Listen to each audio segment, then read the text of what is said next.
People waved rainbow flag during the first gay pride rally since the overturning of a tough anti-homosexuality law, which authorities have appealed, in Entebbe, on August 9, 2014.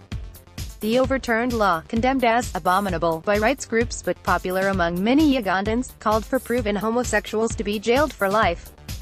AFP photo, Isaac KASAMANI, AFP photo, Isaac KASAMANI. The Premier raised discriminatory legislation affecting same-sex couples, women and girls, in an address to Commonwealth leaders in London. I am all too aware that these laws were often put in place by my own country. They were wrong then, and they are wrong now, she said in a speech to the biennial Commonwealth Heads of Government meeting, CHOGM. As the UK's Prime Minister, I deeply regret both the fact that such laws were introduced, and the legacy of discrimination, violence and even death that persists today, she added. Same-sex marriage is legal in Britain, but many countries have held on to legislation imposed by their former colonial rulers.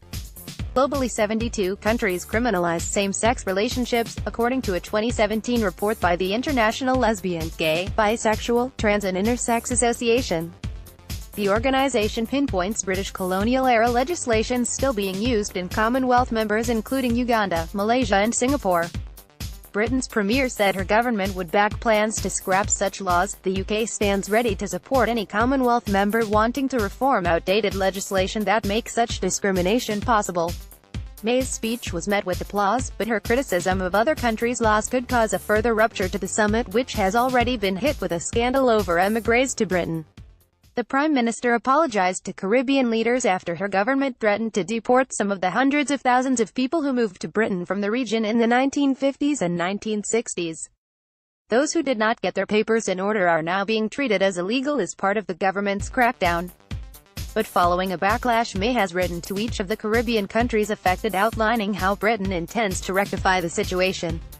The row has cast a shadow over the summit, which the UK government had hoped would be an opportunity to promote trade with Commonwealth countries, ahead of Britain leaving the European Union next year.